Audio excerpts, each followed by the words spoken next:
esta sesión al doctor Jorge Morales Magui, quien es maestro en etnoetología por la Universidad Veracruzana y ha hecho el doctorado en biología por la Universidad Nacional Autónoma de México.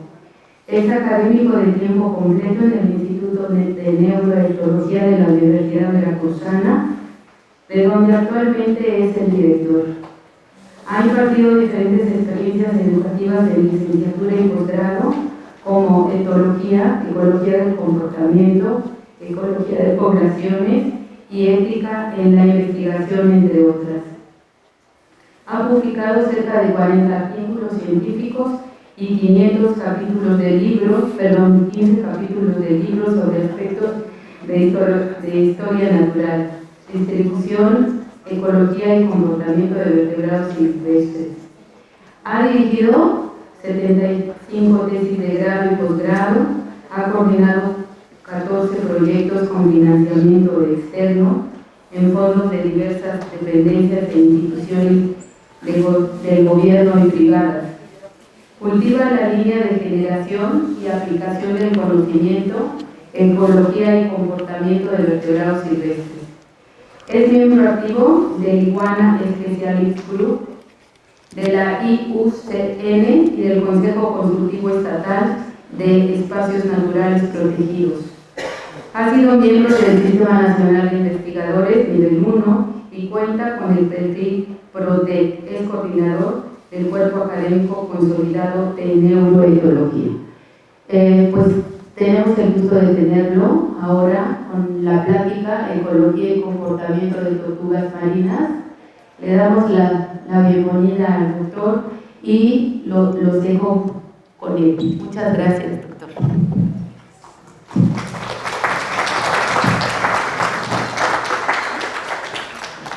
Bueno, buenos días. Muchas gracias a los organizadores. Para mí es un gusto regresar. Yo egresé de aquí en el doctorado de la Facultad de Ciencias y para mí es un gusto regresar después de tanto tiempo. Veo muchas cosas cambiadas, cosas nuevas que yo no conocía, entonces me perdí, de hecho, hace rato buscando el laboratorio de vertebrados, pero lo veo todo mucho mejor, más bonito, más amplio. Este auditorio yo no lo conocía tampoco, entonces creo que es bueno para nosotros. Entonces, voy a darles una charla que de un proyecto, es base de un proyecto que tuve en financiamiento por el CONACYT, perdón, ando un poco ronco, y después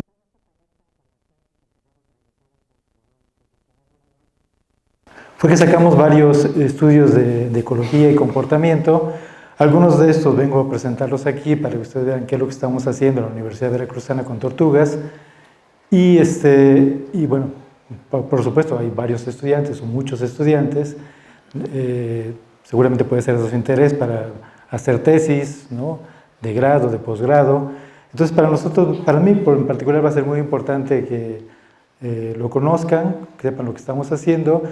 Quiero al final presentar un poco quiero presentar lo que es el posgrado que tenemos en neuroetología. Es un posgrado consolidado que tenemos en el instituto y también es una buena oportunidad, una oferta también para los estudiantes. Entonces, voy a comenzar, no sé cuánto tiempo me voy a llevar, ya ahorita le estaba yo preguntando, si ven que me estoy extendiendo, igual me cortan y no pasa nada. Voy a hacer diferentes cortes, son trabajos que hemos estado realizando en las costas de Veracruz con las tortugas marinas. Voy a estar, yo creo que por abajo. Cuando hablamos de tortugas marinas, mucha gente piensa que podemos generalizar tortugas marinas, ¿no? Decimos, pues las tortugas marinas, cuando en realidad la variación en las tortugas marinas es muy, muy grande, ¿no? O sea, tenemos, esto es solamente para Veracruz, donde tenemos 5 especies que arriban a las playas del estado. Hemos trabajado básicamente en el estado de Veracruz, aunque hemos trabajado también en la península de Yucatán. Voy a presentarles algo que hemos hecho allá con la tortuga lora, pero en particular lo que vengo a presentarles es lo que hemos estado trabajando en las costas del estado. Estas son las especies que llegan. Esta es la más grande, todo el mundo la conocemos, la tortuga lora. Esta es la más chica, la tortuga lora. Esta es muy abundante en las costas de Veracruz, en las costas del Golfo. Estas llegan muy bien a las costas del Golfo, pero en poblaciones muy reducidas. Y esta, la tortuga verde, también llega en grandes poblaciones. Esta es esporádica sus llegadas a las costas del estado. No es muy común encontrarla por allá. Entonces, los estudios básicamente los estamos realizando con estas dos. Con la tortuga lora y con la tortuga verde. Son las dos especies más abundantes en las costas del estado. Por supuesto, cuando hablamos de tortugas, y siendo marinas, las tortugas marinas son quizá de los reptiles más carismáticos que existen, ¿no? Es muy difícil que una persona le haga gestos a una tortuga, ¿no? Pueden hacerle gestos a una serpiente, a unas lagartijas, a las ranas, pero cuando hablamos de tortugas quizás sean dentro del grupo de reptiles los más carismáticos, entonces siempre llama mucho la atención y hemos tenido como apoyo, como voluntarios, no solamente biólogos, hemos tenido cantidad de áreas dentro de carreras, desde administradores, nutriólogos, físicos, contadores que van a apoyar, porque para ellos ir a ver tortugas, medir huevos, medir nidos, estar en contacto con las grandes y las pequeñas tortugas, para ellos es una experiencia muy buena. Entonces, nosotros tenemos gente de todas las carreras que van a apoyar los trabajos de investigación que nosotros hacemos.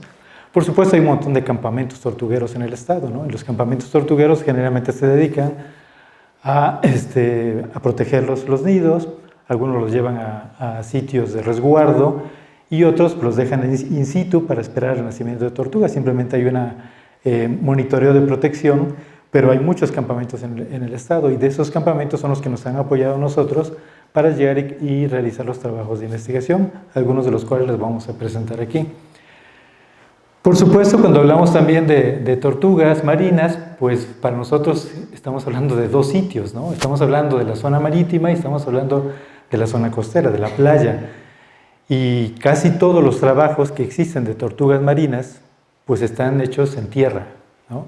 La mayoría de los trabajos están hechos en tierra porque es la oportunidad que tenemos de ver de cerca, colectar, ver los huevos, ver las crías, ver las hembras en la playa. Entonces, la mayoría de los trabajos que se hacen, no solamente nosotros, la mayoría de los trabajos que se hacen en México son con individuos en playa. Sin embargo, por supuesto, esto es un tema muy importante. Hay mucho más desconocimiento de lo que pasa en el mar, de lo que pasa en tierra, ¿no?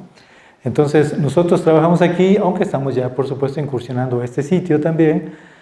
Y si trabajamos aquí, lo que trabajamos son crías o hembras. Trabajar con machos realmente está complicado. Entonces, todos los trabajos que presentamos son regularmente con hembras o con crías.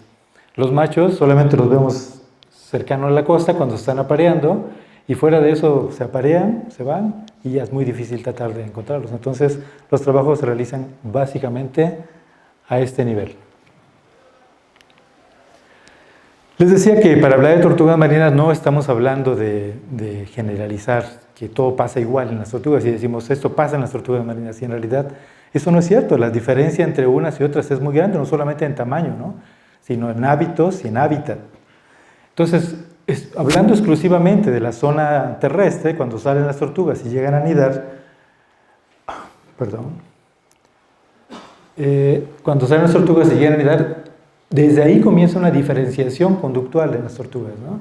Por ejemplo, cuando llega una tortuga laúd, estas salen un poco del mar y anidan en el primer tercio de la playa, ¿no? Ahí anidan las tortugas laúd. Las tortugas lora, golfina y la caguama anidan inmediatamente pasando el límite inicial de la playa, antes de que inicien las grandes dunas, empiezan a anidar ellas, ¿no? Son tortugas, esta anida de día y estas de noche, pero después del primer tercio. Y ya las tortugas más grandes, eliminando las tortugas más grandes después, la verde y la carey, son las que anidan en la zona de dunas, la que todo el mundo cuando llegamos a la playa vemos y empezamos a caminar en la playa, cuando empieza a haber vegetación, arbustos y demás, es cuando ya podemos encontrar los nidos de estas dos especies, ¿no? Por supuesto, estas diferencias en los sitios de anidación están relacionadas con el sustrato, la temperatura, humedad, la distancia de la línea de la madera, la pendiente también tiene mucho que ver. Muchas de estas tortugas no llegan a sobrepasar estas pendientes, entonces por eso anidan en esta zona. Por supuesto, la experiencia de la tortuga también tiene mucho que ver. Las tortugas jóvenes llegan también a una parte solamente de esta playa, anidan y se regresan inmediatamente. El tamaño de la tortuga, que está relacionado con la edad y el estado de salud también, ¿no? Las tortugas, la mayoría de las tortugas marinas tienen migraciones muy grandes, ¿no? La tortuga lora en particular tiene migraciones realmente cortas comparada con el resto, pero la mayoría de las tortugas, para llegar a anidar, hacen migraciones de varios cientos de kilómetros. Por lo tanto, para poder establecer estos recorridos tan largos, requieren un buen estado de salud, ¿no? Entonces, imagínense, después de esos grandes recorridos, lo que tienen que hacer es llegar aquí a la playa, llegan con un nivel de agotamiento muy grande, con un nivel de estrés alto, llegan con, por supuesto, antes se preparan para esas grandes migraciones, pero también su estado de salud tiene mucho que ver con que lleguen aquí, lleguen acá o lleguen hasta acá, ¿no?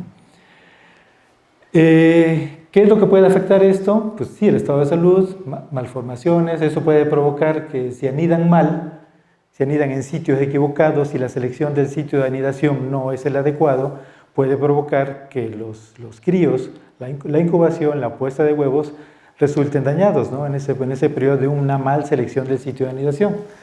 Entonces lo que tenemos son malformaciones, un periodo de incubación diferencial, un desarrollo embrionario y una supervivencia también diferente que puede ser afectada por esto, el tamaño de las crías puede verse afectado también, e inclusive la proporción de sexo. Ustedes saben que las tortugas tienen una particularidad, que el sexo depende de la temperatura.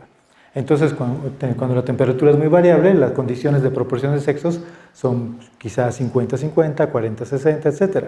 Pero si las temperaturas son muy altas, puede haber un sesgo a tener solamente hembras, ¿no? Entonces, es muy importante que las condiciones de los sitios de anidación sean las adecuadas. Entonces, yo les decía que no voy a hablar de todas las tortugas, ahorita voy a hablar básicamente de 2 especies, que lo que hemos estado trabajando, son las más abundantes, las encontramos en todas las costas del estado, sobre todo la tortuga verde, que es esta primera, y la tortuga verde es la más estudiada, no solamente en México, sino en todo el mundo, porque es una especie realmente cosmopolita, ¿no? Se encuentra en todos los mares, Pacífico, en el Golfo, en el Caribe, en el Mediterráneo, en todos lados está la tortuga verde. Es una tortuga grande, es la segunda más grande, entonces está en todos lados, es la que todo el mundo conoce realmente. Y la otra es la tortuga lora, esta sí tiene una distribución restringida, está en el Golfo, todo el Golfo, llega acá a la Florida y se extiende un poco para esta parte. Entonces, ese es su ámbito, cuando sus migraciones son muy pocas, ¿no? Son muy cortas, y en la tortuga verde pues pueden ser migraciones muy grandes, ¿no? Entonces, realmente el esfuerzo que puede tener una hembra verde, una hembra lora, cuando llegan a anidar, sí es muy, muy diferente, ¿no? Y el desgaste es muy diferente. Estas son las 2 especies que anidan en las costas del estado y son las que vamos a tratar en los siguientes diapositivas que les voy a mostrar. Las diferencias entre esas 2 especies también son muy marcadas, por supuesto, ya no solamente en el tamaño, no solamente en el sitio de anidación, también en la forma de anidar. La tortuga verde hace una profundidad de nido de 50 centímetros o más, pone entre 81 y 150 huevos, y la tortuga lora anida muy superficialmente, anida de día, esta anida de noche, esta anida de día, tiene una profundidad de nido corta y tiene entre 44 y 185 huevos, que bueno, en promedio a veces son similares. La diferencia principal radica en dos cosas. Uno, que esta es diurna. Esta anida en el día, es pequeña, y el otro punto importante es que es carnívora, ¿no? Se alimenta de medusas y invertebrados. Mientras que esta, la tortuga verde, es nocturna, anida de noche, difícilmente la pueden encontrar en el crepuscular, son muy grandes, miden más de 1 metro de longitud de carapacho, son muy pesadas, es muy difícil realmente estimar su peso, pero además son herbívoras y se alimentan de algas y pastos marinos. Entonces, esas diferencias son realmente grandes cuando nosotros empezamos a hacer queremos hacer estudios comparativos, porque en realidad no es lo mismo los efectos sobre un animal carnívoro que sobre un herbívoro, los efectos de un animal diurno sobre un animal nocturno, ¿no? El tamaño de un animal con respecto al otro. Entonces hay grandes diferencias, entonces por eso no deberíamos de generalizar cuando hablamos de tortugas marinas. Decimos, ¿qué tortuga? ¿No? Tenemos que decir inicialmente. Bueno, estos son los sitios que nosotros, bueno, es el sitio realmente de que nosotros trabajamos. La elipse verde lo que muestra es la distribución en el estado de la tortuga verde. ¿No? Es una especie realmente distribuida en todo el estado. Como les dije, tiene una distribución inclusive más hacia el sur, pero aquí nosotros la tenemos estimada en esta zona. Y la tortuga verde, la tortuga lora está en esta elipse. Básicamente, aunque hay algunas anidaciones en la zona sur, en realidad las mayores poblaciones de tortuga lora están en esta zona y hacia arriba en Tampico, en Tamaulipas. Son las grandes poblaciones de tortuga lora. Entonces, la tortuga lora está básicamente distribuida en la zona norte del Golfo de México, ¿no? Zona norte de Veracruz, toda la parte de Tampico y hasta Florida. Mientras que la tortuga verde realmente está distribuida en todos lados, ¿no? Incluyendo el sur del estado, ¿no? La tortuga verde está en todos lados, ya vemos que es una especie cosmopolita. Bueno, en esa distribución de las dos especies, uno de los puntos importantes, como yo les decía, hay diferencias en las zonas de anidación de las especies. Y sabemos que cuando una especie está acostumbrada a anidar en un sitio determinado de la playa y no lo hace es porque hay un problema, ¿no? Puede haber un problema de salud, un problema de estrés, un problema de tamaño, un problema de experiencia, etc. Puede haber dificultades en un individuo que no anida en los sitios donde regularmente debería anidar. Entonces, esto primero que les muestro aquí es un estudio dentro de estas zonas norte. Como les digo, los estudios principales son en la zona norte del estado. Sí tenemos trabajos en la zona sur, pero en la zona norte tenemos la posibilidad de comparar y de tener las dos especies en un periodo simultáneo, digamos, ¿no? Entonces eso nos permite estudiar las dos especies en esa zona. Les decía que si vemos, se dice que algunas especies de tortuga tienen periodos muy grandes de deposición de huevos y otros periodos cortos de deposición de huevos. Es decir, hay una temporada muy buena y una temporada muy mala para algunas especies. Entonces, aquí nosotros comenzamos a estudiar la tortuga verde en 3 años consecutivos para saber el número de nidos que se podían encontrar en esta playa, que es la playa del Raudal. La playa del Raudal tiene un campamento que es de gobierno del estado por un programa que seguramente ustedes conocen que se llama el Tortugón, ¿sí? que empresas como Televisa, TV Azteca y demás hicieron una colecta para recoger fondos para el programa de Tortugón. Le tocó al gobierno del estado, a su campamento en particular, tener esos beneficios. Y entonces en esta estación del Raudal hay una estación, un campamento, que es una estación, y la estación tiene una forma de una tortuga. Si ustedes lo ven de arriba, la infraestructura es una tortuga, que no se ha terminado porque el dinero del tortugo no alcanzó para cubrir todo. Tiene nada más parte del carapacho, tiene la cabeza y tiene una pata y media, creo. Pero si ustedes la ven de arriba, parece, ¿no? Entonces están esperando nuevos apoyos para poder establecer esto completo. Pero el lugar es bonito, es amplio, las instalaciones son buenas. El gobierno del estado pues recibió sus recursos, hay vigilancia, hay también problemas porque es una zona del Golfo donde llegan muchas embarcaciones en la noche, digamos piratas, ¿no? Embarcaciones que no saben por qué están ahí. Y entonces es un problema pues no quiero decir de narcos, pero sí, ¿no? Llega mucha gente ahí, un problema de fuerte y la gente la gente que está trabajando ahí con las tortugas ya conoce a la gente que llega ahí, desembarcan lanchas pequeñas y todo, pero parece ser que no hay ningún problema con la gente que trabaja con las tortugas, ¿no? Puede haber problema para otro tipo de personas. Sin embargo, la playa, como ustedes ven aquí, es una playa muy bonita, es muy grande, la arena es semigruesa y se pueden marcar perfectamente 3 zonas de anidación, la zona A, la zona B y la zona C. Eso es lo que les decía yo, esta es la zona de dunas donde está la vegetación, esta es la zona intermareal y esta es la zona de la marea, ¿no? Entonces, generalmente las tortugas verdes deben anidar en este sitio y si se fijan en los datos, en realidad esta es la zona que más ocupan para anidar. Pero sin embargo hay un porcentaje muy alto de nidos que están en esta zona, ¿no? Y muy pocos que llegan a esta zona. Estos nidos que llegan a anidar en esta zona son los que los campamentos tortugueros sacan de ahí y los llevan a corrales, los llevan a incubadoras, porque están expuestos directamente a la depredación, al mal manejo, a las cuatrimotos, a la gente que pasa, a los perros, etc., ¿no? Entonces, estos nidos que llegan a anidar aquí son los que se llevan a los campamentos y algunos de estos también, ¿no? Estos son los nidos que se quedan in situ de manera regular. Esta tortuga anida desde junio hasta septiembre, ¿no? Vemos aquí realmente cuál es la producción de nidos en estos 3 años y en estos 4 meses. Si se fijan, la zona de junio y julio, digamos que es el boom de anidación de esta tortuga en el estado, ¿no?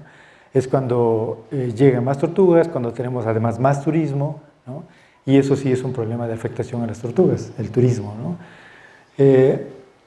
Sin embargo, lo que vemos aquí es que en realidad no se presentó para esta especie significativamente una diferencia en las temporadas de anidación con el número de nidos, ¿no? Realmente la diferencia entre un año y otro no fue significativa. Entonces esta tortuga parece estar anidando de manera regular en la misma cantidad de huevos en esa playa del Raudal.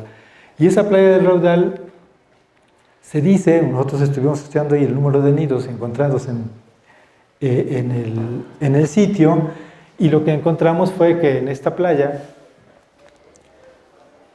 estos datos son comparativos del número de nidos que encontramos en la playa del Raudal, que es la que está en rojo, con algunos de los sitios de anidación de la tortuga verde en varias partes del mundo. Perdón.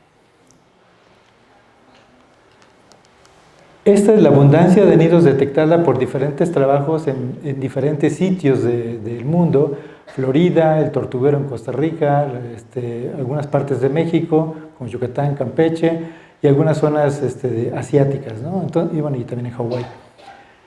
Si se fijan, la abundancia de nidos es muy, muy diferente en diferentes años. Estamos hablando de 2 a 3 años, similar a lo que nosotros hicimos. Estos son los kilómetros de playa recorridos. La playa del Raudal tiene 14 kilómetros aproximadamente. Y esto es el número de nidos por kilómetro. Si se fijan, en realidad la densidad de nidos que tenemos en la playa del Raudal es superior a la mayoría de los sitios de anidación de la tortuga verde, solamente superado, por supuesto, por Tortuguero en Costa Rica, que es, digamos que el oasis para las tortugas, ¿no? Tortuguero en Costa Rica, por eso está su nombre, que tiene la mayor producción de nidos por kilómetro, y la isla Ascensión, ¿no? Y en general los demás las densidades de nidos son muy bajas, aunque tengan una cantidad grande de observación de nidos, en realidad los kilómetros de playa también son muy grandes, entonces la densidad al final es poca. De tal manera que esto muestra que esa playa, particularmente del Raudal, que es muy amplia, parece ser muy segura, por lo menos contra los depredadores, ha tenido una densidad buena en los últimos años. Estamos hablando de estos son datos del 2005, 2006, 2007, pero hemos seguido colectando a lo largo de estos años y sigue siendo una playa, inclusive ha incrementado la producción de nidos en ese sitio. Entonces es una playa realmente importante y inclusive ha sido considerada como la segunda playa más importante del continente y seguramente la primera playa más importante para la tortuga verde en las costas de México. Un poco más arriba de este sitio, del Raudal, está en la zona de Tuxpan, y en esta zona de Tuxpan, que es toda esta playa, es cuando la tortuga verde, aquí en la playa del Raudal sí llega la tortuga lora, pero un poco más arriba es cuando llega ya la tortuga lora, digamos que en todo su esplendor, ¿no? Desde Tecolutla y la playa de Tuxpan es el sitio ideal de anidación de la tortuga lora. Y cuando nosotros analizamos de manera simultánea la posición de los nidos de la tortuga lora con respecto a la tortuga verde, que son los circulitos verdes, y la tortuga lora los triangulitos rojos, vemos que en realidad, aunque anidan en épocas diferentes, hay un mes de traslape. Y en ese mes de traslape y en todos los siguientes meses, vemos realmente que hay una separación de las tortugas. No sé si han oído que, por ejemplo, en las grandes arribadas de las costas de Oaxaca, salen las miles de tortugas, llegan, depositan sus huevos en una playa corta, en las costas de Oaxaca, ponen sus huevos, se van, y luego salen otra arribada, unos días después, y esa segunda arribada lo que hacen es quitar todos los huevos de las tortugas que salieron antes, destruyen todos los nidos, y entonces ellas ponen sus nidos. Y eso pasa también en Tortuguero en Costa Rica, ¿no? Por eso en Tortuguero en Costa Rica y en algunas otras playas de Costa Rica, el gobierno decidió darle la oportunidad a los pobladores de que esa primera arribada puedan ellos recoger los nidos, los huevos, y consumirlos o venderlos, o lo que sea, ¿no? Porque esa primera arribada generalmente se pierde. En playas cortas, generalmente esas arribadas se pierden, y entonces el gobierno de Costa Rica decidió, bueno, pues pobladores vayan, recojan los nidos. Por eso hay algunas fotos circulando por ahí, no sé si ustedes alguna vez las vieron, de gente cargando costales de huevos en una playa, y de repente aparecía, vean lo que está pasando en las playas de Tecolutla, vean lo que está pasando en las playas de Tuxpan, el gobernador debe haber. Entonces mandan esas fotos, en realidad son fotos de playas de Costa Rica que tienen permitido recoger huevos para su consumo, ¿no? Porque esa primera arribada se pierde. Nosotros no tenemos arribadas de esa naturaleza, de miles de tortugas, no existe en Veracruz, ¿no? Eso existe solamente en las costas del Pacífico. Pero nosotros no tenemos eso. Llegan muchas tortugas, sí, pero llegan en tiempos diferentes. Entonces no tenemos esas arribadas, llegan lo que más podemos tener, a lo mejor son 25 o 30 tortugas viéndolas simultáneamente de loras, y quizá unas 60 viéndolas de verde. Pero difícilmente vemos más que eso. Donde llegamos a ver 100 en una semana es realmente excepcional, ¿no? Pero pues, si ustedes van a Oaxaca, yo estuve en el Escobilla hace 3 meses, pues una arribada de, no sé, miles, ¿no? No puedes caminar en una playa. Es muy diferente, es impresionante. Entonces, aquí no tenemos eso. Y entonces, pero allá las tortugas, como lo estoy contando, las tortugas de segunda arribada destruyen los nidos de la primera arribada. Aquí, en este caso, salen primero las loras y depositan sus huevos.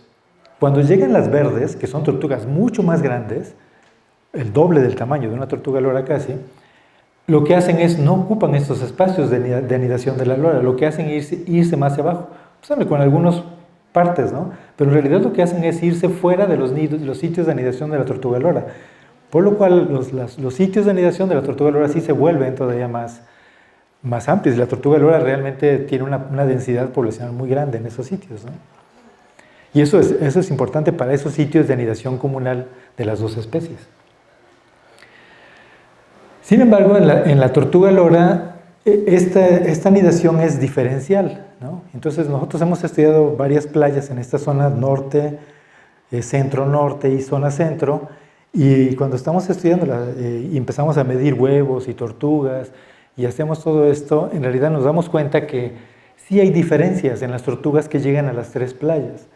Y esas diferencias pueden ser muy, muy grandes, ¿no? Estas son 3 playas, esta es Villamar en Tuxpan, en la parte más norte.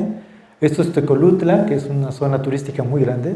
Si quieren ir a liberar tortugas aquí, les cobran creo que 400 pesos o 500 pesos para liberar tortugas en esta zona. Pueden acampar, pueden tener un trailer park, pero si quieren ir, cooperan aquí. Es la zona más importante de anidación de tortuga lora. Son miles de tortugas. Ellos liberan, en una liberación de tortugas pueden liberar 3,000 crías, por ejemplo, ¿no? Entonces es una zona muy grande de anidación. Tecolutla, que es la parte centro-norte del estado. Y esta zona de Santander es una playa muy pequeña, pero que tiene una importante anidación de tortugas lora, y está en la zona centro, digamos. Es la zona más céntrica de anidación de tortuga lora. Bueno, cuando comparamos las medidas morfométricas de las hembras en estos 3 sitios, nos damos cuenta que las tortugas del norte, de la playa Villamar en particular, tienen tamaños mucho más pequeños, significativamente más pequeños que las tortugas que llegan a Tecolutla y Santander. Y esto, pues sí es de notarse, ¿no? Esta zona de Villamar, que es una zona de Tuxpan, es muy cerca de Poza Rica. En Veracruz, ustedes saben, es un estado petrolero, ¿no? Como Tabasco también. Y esta zona del norte del estado hay un montón hay refinerías, hay una plataforma cercana, hay mucha actividad petrolera en ese sitio, ¿no? Entonces, Pemex, por supuesto, financia proyectos para poder saber qué es lo que está pasando, obligatoriamente, por supuesto, ¿no? Pero sí financia proyectos para saber qué está pasando con las potenciales contaminación, ¿no? de estas actividades petroleras con las zonas de playa en esos sitios. Y nosotros cuando vimos esto pensamos que a lo mejor pudiera estar relacionado estos tamaños cortos, ¿no? de las tortugas, o los huevos cortos también, porque pasa también con los huevos.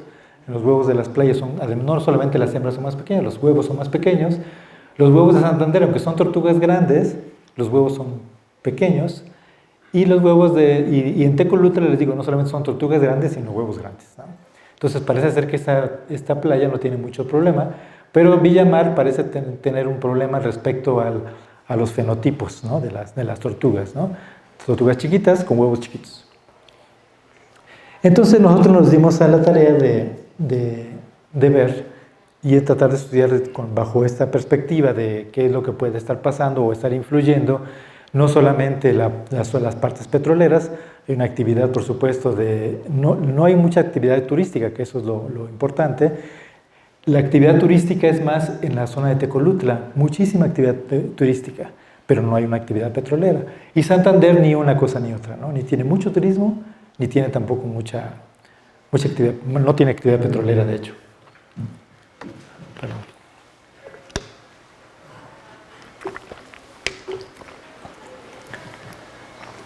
Entonces, lo que hicimos fue, en principio, hacer un análisis de muestras de sangre para hacer un análisis de salud, químico de las hembras y ver qué es lo que estaba pasando.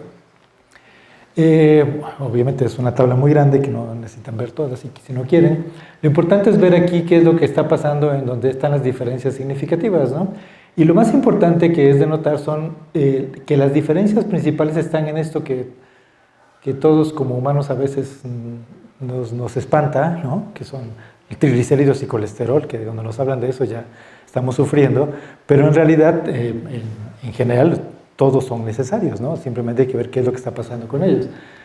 Entonces, si se fijan, a nivel de triglicéridos, por ejemplo, ¿qué es lo que pasa? La playa Villamar de las tortugas chiquitas, vean los números, ¿no? 181 miligramos por decilitros. ¿Qué tenemos con Tecolutla? 357. ¿Y qué tenemos con Santander? 117.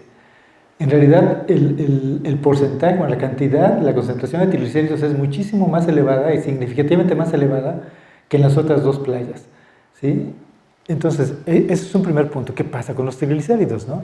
Si nos vamos para abajo, vemos el colesterol, ¿no? El colesterol de alta densidad, de muy alta densidad, tenemos aquí también, alto en Tecolutla y bajo en Santander y Villamar. El otro colesterol de baja densidad también, el que llamamos colesterol malo, ¿no? Tenemos también muy baja densidad en Tecolutla y alta en Santander. Entonces eso ya nos empieza a dar algunas ideas, ¿no? ¿Qué es lo que está pasando? Tenemos colesterol y triglicéridos ahí diferentes en las tres playas, ¿no? Y entonces empezamos a ver con qué se relaciona este tipo de cosas, ¿no? Entonces uno es con grasa, con energía, con huevos también, ¿no? En realidad estén relacionados con el tamaño de los huevos, pueden estar relacionados también la parte de triglicéridos y colesterol, ¿no? Y la otra que vemos acá son el nitrógeno ureico y la urea, que también están mayor nitrógeno ureico en Tecolutla, bueno, muy similar a esto, pero mucho mayor todavía en Villamar, y la creatinina también es similar esta no es la urea, y ¿qué era el otro? El nitrógeno ureico. La urea y el nitrógeno ureico son significativos, el resto no son valores diferentes, pero estos valores sí son diferentes también, ¿no? Entonces, estamos hablando aquí que hay un problema también que puede haber de hígado dentro de estos animales, ¿no? Entonces, cuando hablamos de eso es que sí hay una diferencia en el tamaño de los huevos, hay una diferencia en el tamaño de las tortugas y que eso puede estar relacionado con algún problema de captación de energías a través de los triglicéridos. Las tortugas cuando vienen del mar, en esos grandes viajes que hacen de kilómetros, requieren forzosamente de una masa energética mayor, ¿sí? Entonces llegan a la playa, deben de estar cargadas, bueno, desde antes de salir, y con ese viaje deben de estar cargadas bien para poder llegar con mucha energía en ese viaje, y muchas llegan por supuesto a la playa con una cantidad importante de grasa, ¿no? Y esos dos niveles nos muestra eso, que sobre todo en triglicéridos,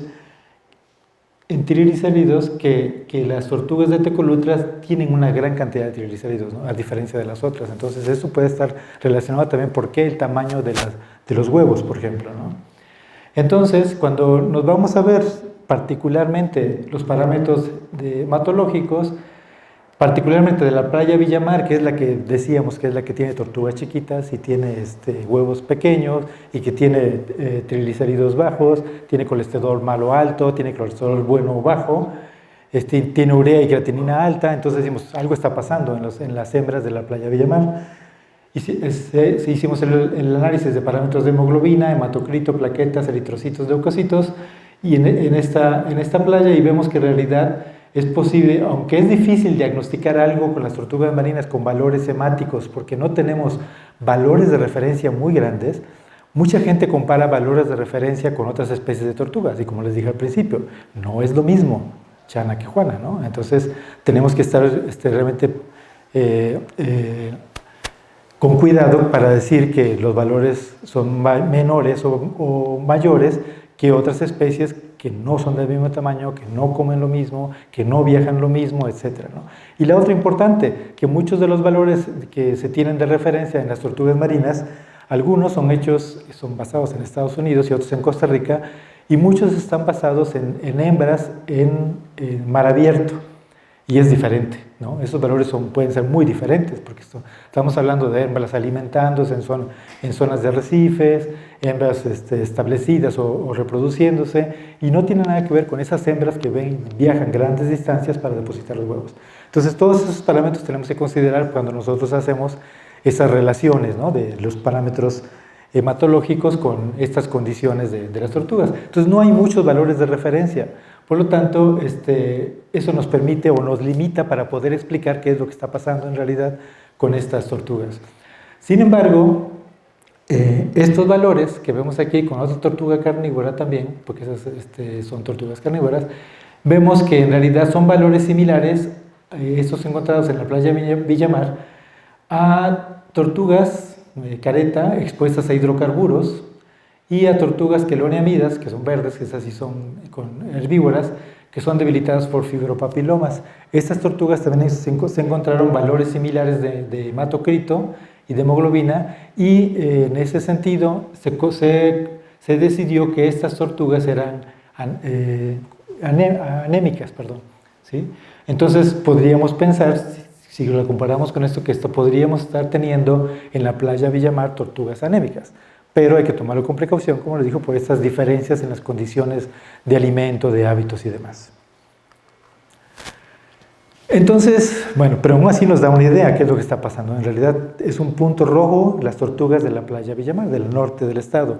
Entonces, bueno, no es por el estado de salud. Vamos a ver ahora qué pasa con esto que les decía, con la parte de los hidrocarburos, pero sobre todo y metales pesados, ¿no? Entonces nos dimos a la tarea ahora de ver y analizar qué es lo que estaba pasando con esas tortugas de la parte norte, con lo que está pasando con metales pesados.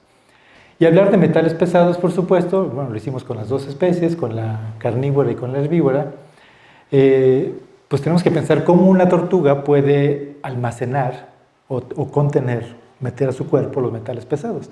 De manera natural los metales pesados están, ¿no? Y todos necesitamos de metales pesados en nuestro cuerpo, por lo menos de casi todos los metales. Y las tortugas no son la excepción, ¿no? Todos requieren de metales que pueden obtener de la alimentación, inclusive de tomar el agua de las piedras, etc. Entonces, la manera de adquirir metales pesados hay que tomarla con consideración, pero lo que sí sabemos es que hay una situación petrolera muy fuerte en el norte del estado de Veracruz.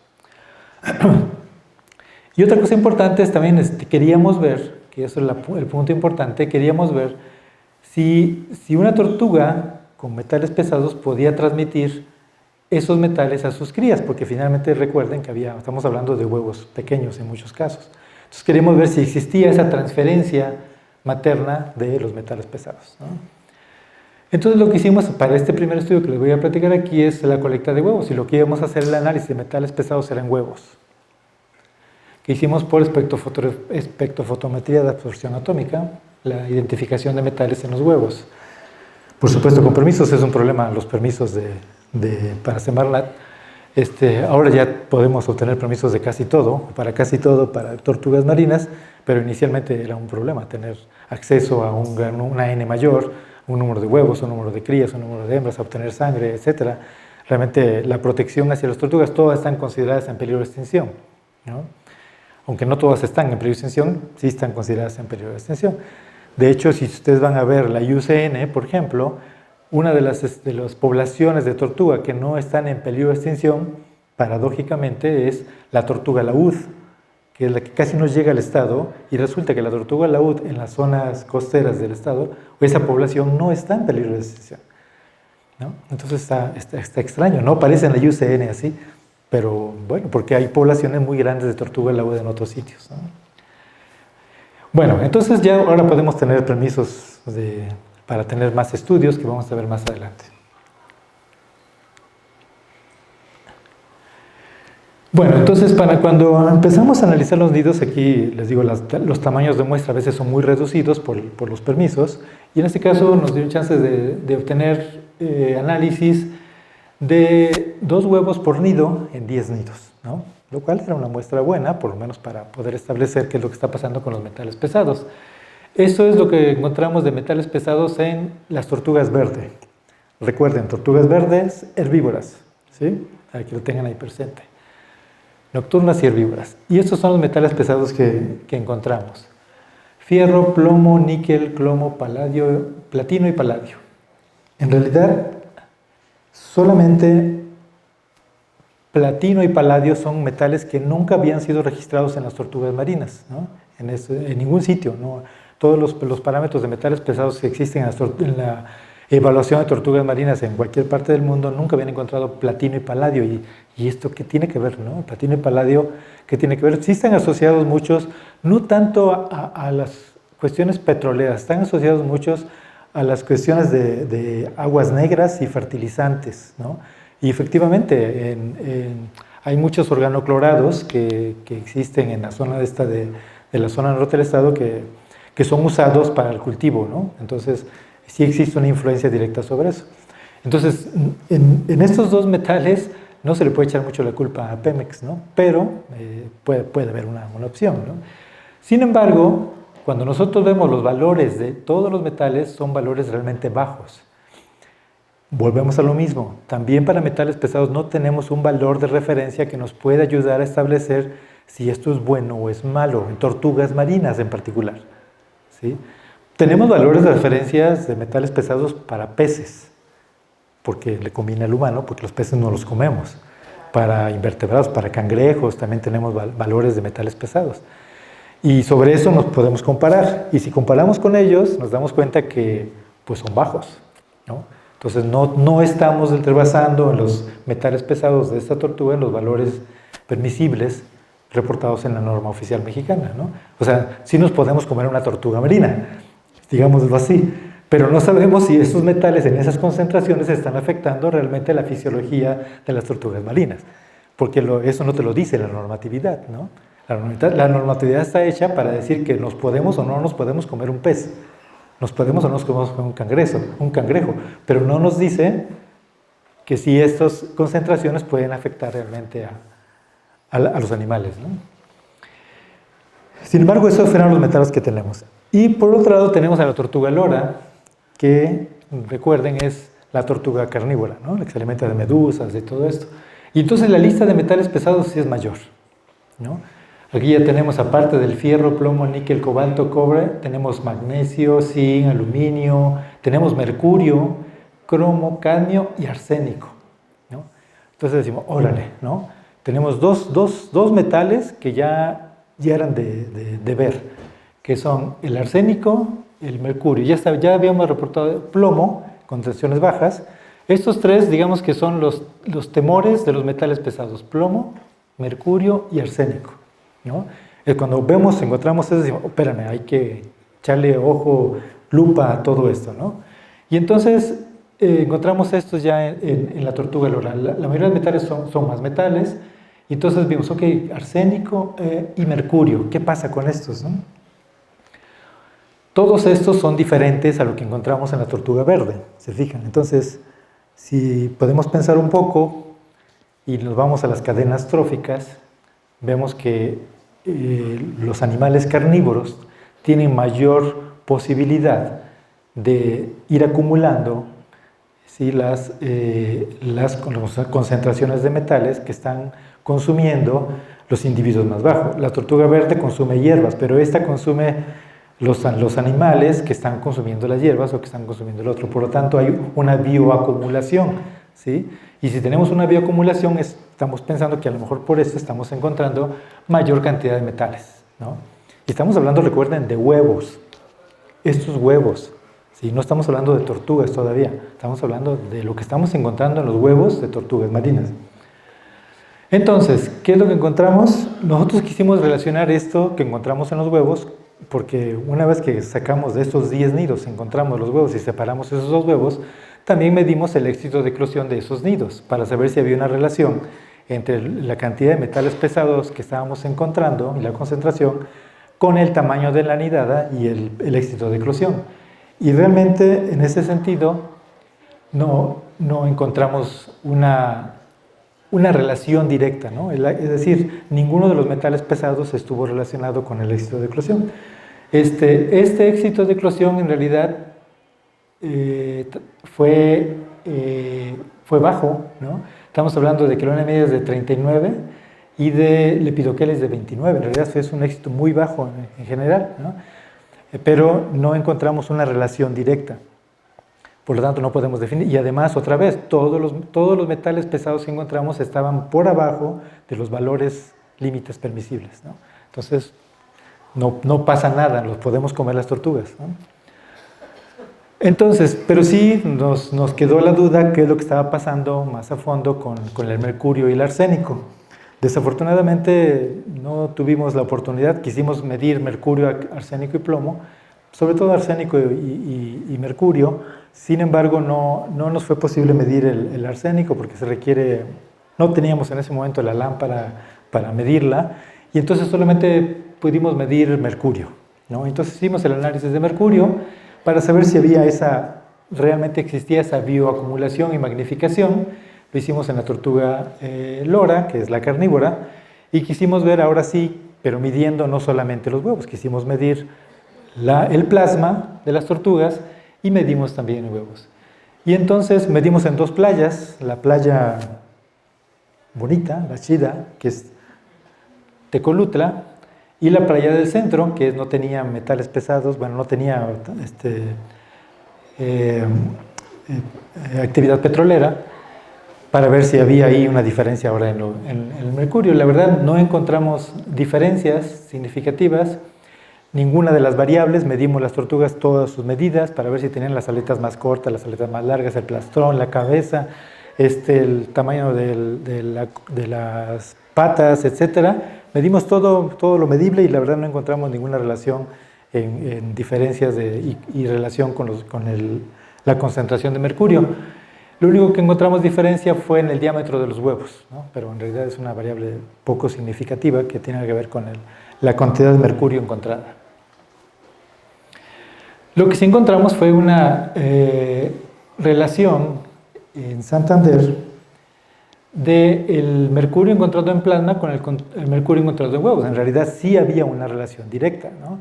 Casi la misma concentración de la tortuga en el plasma era la misma concentración de los huevos, lo cual implica que sí hay una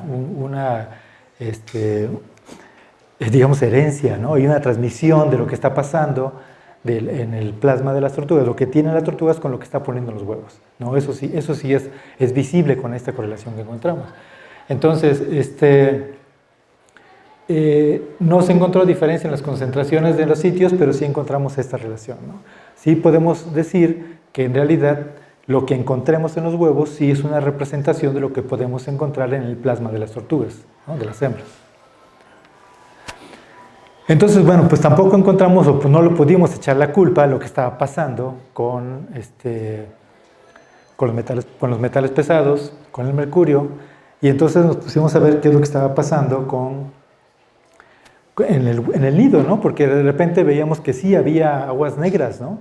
Hay restaurantes, la gente tiene sus casas, algunas casas ahí, y a lo mejor no encontramos metales pesados o hidrocarburos, pero sí podemos ver qué es lo que estaba pasando. Entonces medimos, porque empezamos a encontrar con esos porcentajes, si recuerdan el porcentaje bajo de eclosión y el porcentaje bajo en las dos playas, lo que sí encontramos fueron muchos nidos con crías con malformaciones, con ausencia de ojos, deformidades, extremidades, diferencias en tamaño y pesos. Entonces, lo que hicimos fue hacer un análisis químico de agentes infecciosos y lo que encontramos fue, para los que saben de parásitos, Candida albicans, estafilococos y Escherichia coli, ¿no? Que están realmente relacionados con esos desechos de aguas negras, ¿no?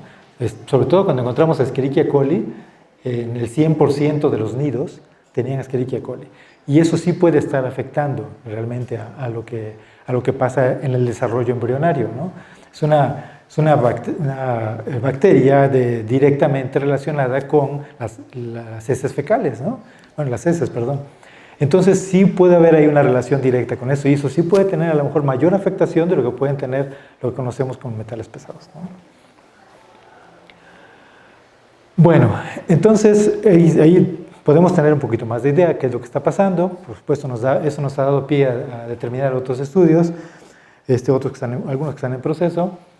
Y otro de los estudios que estuvimos haciendo fue en relación con los glucocorticoides.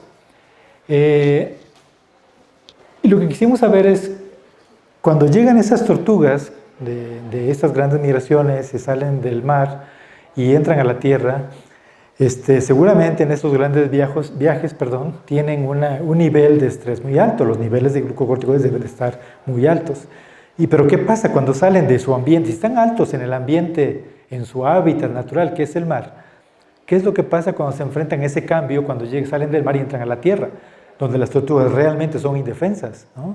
Realmente salen a la tierra y entonces no saben qué va a pasar. O sea, se sienten débiles, se sienten no en un ambiente normal, ¿no? Entonces nosotros estábamos pensando que cuando una tortuga sale con un nivel de glucocorticoides, sí, que era alto seguramente por el viaje, pero pensábamos que una vez saliendo de la playa iba a incrementarse, ¿no? Sus niveles iban a incrementarse más porque estaban más expuestas. Se enfrentaban, las loras, por ejemplo, se enfrentaban al sol, ¿no? A la playa caliente. Tenían que anidar, no solamente tenían que salir y caminar en la playa, tenían además que hacer un esfuerzo de anidación, tenían que poner sus huevos y tenían que retirarse. O sea, es un esfuerzo mayor, requiere un gasto energético extra, ¿no? De todo lo que habían pasado. Entonces lo que queríamos ver es cómo se relaciona realmente los niveles de corticosteroides con la distancia que podían recorrer las tortugas, pensando en que si no era el estado de salud lo que estaba infligiendo la tortuga cuando salía al mar, a lo mejor era ese estrés lo que le hacía o avanzar mucho o avanzar poco. O ustedes conocen que hay esfuerzos de anidación. Inicialmente se decía que cuando una tortuga sale y empieza a rascar y hace lo que parece un nido, pero no es el nido. Y luego se regresa, vuelve a ir a otro lado, hace otra vez que parece un nido, pero tampoco es nido. Y de repente hace un tercero o un cuarto hasta que hace un nido verdadero y ahí pone los huevos, ¿no? Entonces hay dos hipótesis respecto a eso. Una es que eso lo hace la tortuga porque no encuentra el sitio adecuado, que era la primera, ¿no? No encuentra el sitio adecuado, el suelo está muy compacto, o hay mucha humedad, o hay poca insolación, o X, ¿no? La idea es que la tortuga no encuentra el sitio adecuado para hacer su nido y entonces busca una mejor opción. Esa es una hipótesis.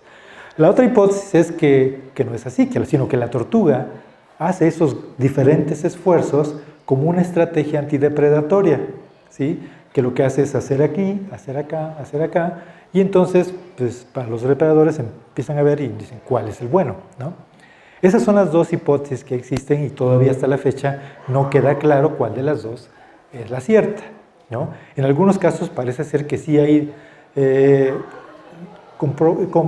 muestras de que en realidad sí hay sitios de potenciales nidos hechos en lugares con arenas o cuando abajo hay troncos empalizadas, y entonces sí, efectivamente no pueden hacer un nido. Pero esos nidos son, digamos que a medias, ¿no? Y hay otros que dicen que en realidad sí puede ser una estrategia antidepredatoria y han visto que esos incrementa el número de esfuerzos cuando hay mayor cantidad de predadores. Entonces, como que hay, digamos que, ejemplos de ambas potencialidades de aprobar las dos hipótesis, ¿no? Bueno, nosotros lo que veíamos también eso en estas playas, veíamos que las tortugas salían, empezaban a hacer escarbadas, se regresaban, volvían a hacer otro, y entonces quisimos saber si eso les provocaba todavía mayor estrés, ¿no? Salen las tortugas, empiezan a anidar, y de repente no encuentran, vuelven a salir, entonces las tortugas empiezan a seguramente a estresarse más, sus niveles de corticosterones se iban a incrementar, es lo que nosotros estábamos pensando, ¿no? Entonces, hicimos el estudio, y encontramos estos datos, ¿no? De niveles de corticosterona, que son estos, las distancias recorridas, los niveles que van desde 3 nanogramos por mililitro hasta 7 en 14 tortugas que analizamos, una distancia recorrida de 33 en lo más que se recorrió, 33 metros, contra 12 metros que fue la menos distancia. Y los esfuerzos de anidación que variaron mucho, ¿no? Hubo desde 5, pues digo desde 6 hasta 1, ¿no? Digamos, ¿no? Esas fueron las tortugas que nosotros analizamos, que tuvimos la oportunidad de sacarlas, medirles y ver todos los recorridos que hacían. La verdad no encontramos ninguna relación aparente, inicial, pero lo que sí encontramos al final fue una relación inversa a lo que nosotros esperábamos. En realidad nosotros encontramos una relación negativa entre los niveles de corticosterona y los esfuerzos de anidación. Eso fue lo que encontramos. Es decir, las tortugas salen, tienen un nivel alto de glucocorticoides, empiezan a avanzar, empiezan a hacer sus esfuerzos de anidación, empiezan a correr y empiezan a bajar sus niveles de corticosteroides. Y entonces, ¿por qué pasa eso? ¿No? ¿Por qué puede pasar que estamos esperando al revés? Y en realidad, bueno, si no parece tan descabellada la idea cuando nosotros pensamos que el esfuerzo mayor que hicieron las tortugas fue realmente el viaje que hicieron por kilómetros en esa migración, ¿no? Y los niveles que llegan cuando llegan a la playa en realidad son niveles ya muy altos de glucocorticoides, y cuando llegan a la playa y salen a la playa y sobre todo cuando ya empiezan a buscar el sitio, en realidad a lo mejor el primer esfuerzo de anidación que hacen es, digamos que el punto, cuando ya encuentran el nido es cuando empiezan a bajar los niveles. El resto de los esfuerzos que hagan, en realidad ya no hay un nivel mayor de glucocorticoides, ya no puede llegar más. Lo que hace es empiezan a estabilizarse, ¿no? Seguramente empieza a incrementarse la glucosa, ¿sí? En poco nivel, porque todavía no comen, ¿sí? Pero los niveles de glucocorticoides empiezan a bajar. Y entonces, pues decimos, bueno, pues sí, parece ser que los esfuerzos de anidación que hacen, si eso es cierto, entonces la tortuga es más probable que esté haciendo esos esfuerzos de anidación, no porque no encuentre el sitio adecuado, sino que es más probable, porque si no encontrara el sitio adecuado, seguramente incrementarían más los niveles de glucocorticoides. Sino lo que está haciendo eso precisamente es una estrategia antidepredatoria, porque eso, digamos que es algo que ella está pensando, bueno, la selección natural la apoyó para que hiciera eso, está pensando en hacer esos sitios, ¿no? De anidación ficticios para eso. Y si tiene esa capacidad de hacer eso, estamos hablando de que entonces está estable y que simplemente los niveles de glucocorticoides lo están ayudando, como nos ayudan a todos nosotros cuando estamos estresados, que podemos resolver el examen con mayor facilidad, ¿no? Es lo que están haciendo ellas. Tienen los niveles altos, resuelven el problema y entonces empiezan a bajar ya, salen del agua y se van, ¿no? Entonces es lo que estamos interpretando nosotros con esta relación inversa de los esfuerzos de anidación con los niveles de glucocorticoides. Otra de las cosas que estamos haciendo es, en esos 27 campamentos tortugueros que existen en todas las playas del estado de Veracruz, si bien ya hay una normatividad que rige a todos los campamentos tortugueros, una normatividad mexicana, En realidad, pues cuando van las autoridades, pues toda digamos que el teatro está montado. Y nos ha tocado muchas veces que la normatividad dice que todos los campamentos tortugueros deben de mantener los huevos in situ, ¿sí? O sea, que no los deben menear. Deben de estar ahí, nada más se marcan con un palito, una banderita y ahí se quedan. Eso es lo que dice la normatividad actual. Y que si alguno es quitado de ahí, porque están anidando en esta primera parte de la playa o la segunda parte, porque hay rascado de fauna, etcétera, por depredadores, entonces sí los pueden quitar, pero deben de llevarse a un corral, ¿sí? Hay unos corrales donde se tienen que hacer, se llevan los nidos, también se ponen sus banderitas y ahí se mantienen en semi in situ. Claro, es un sitio que no eligió la tortuga, eso deben estar conscientes, ¿no?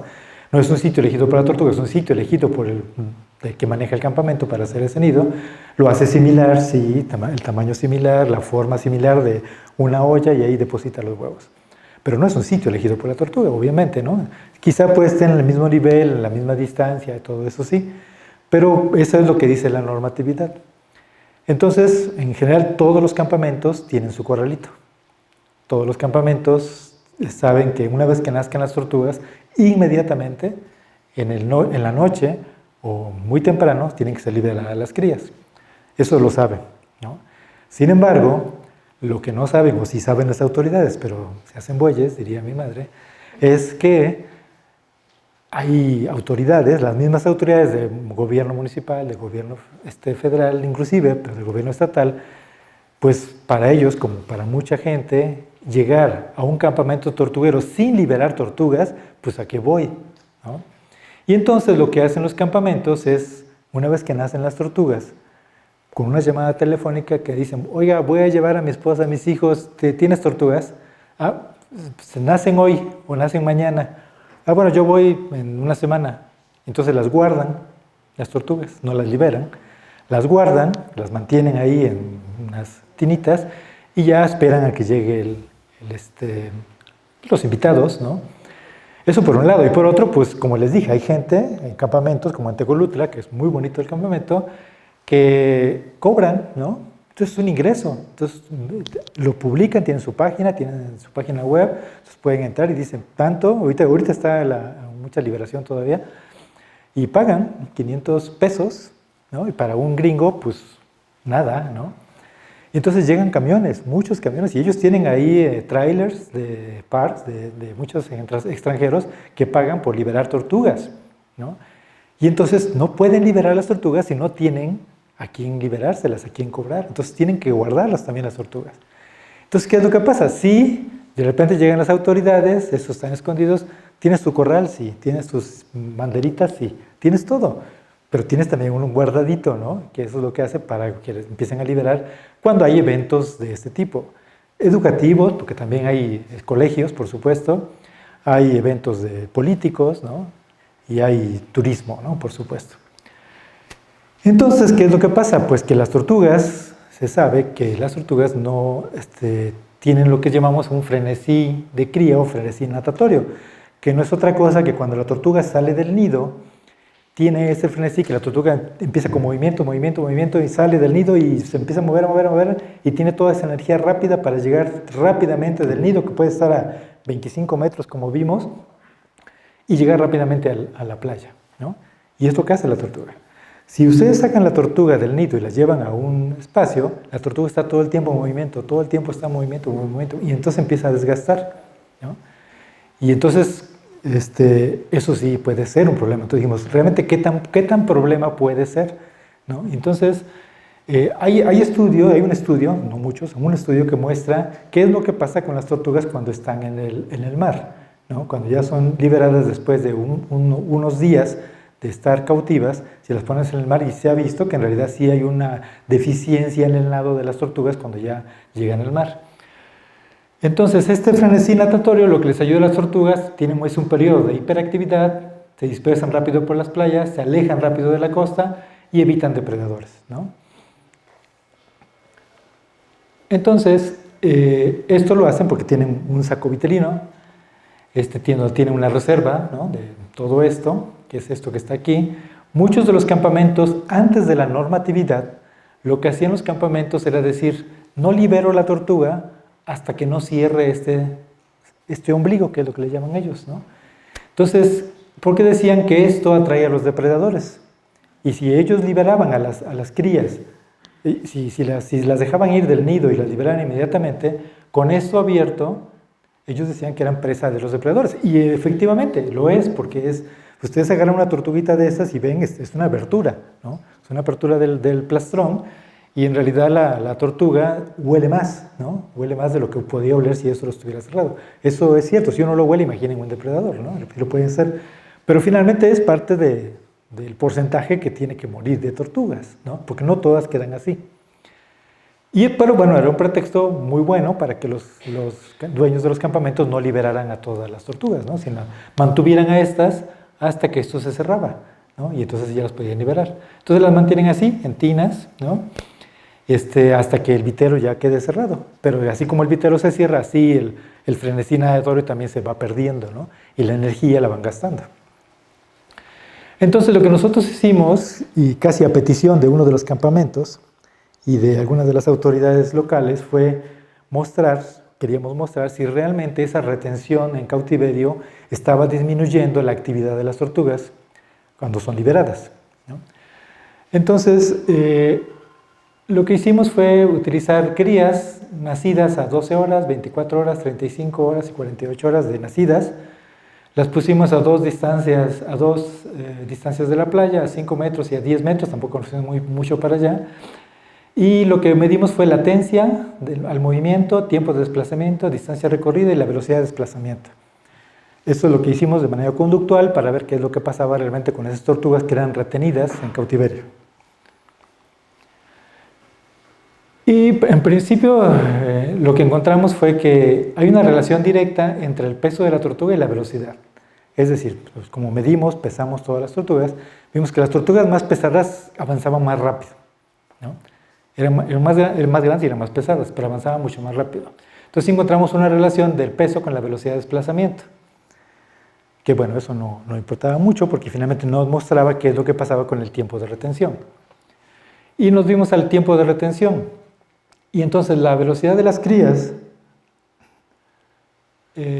liberadas a 5 y 10 metros de la línea de marea fue significativamente diferente entre los grupos, que esos son los grupos a 12, 24, 36 y 48. ¿No? Si se fijan, la velocidad de desplazamiento a 5 y a 10 metros de las tortugas liberadas a 12 horas es significativamente mayor que el resto de las horas.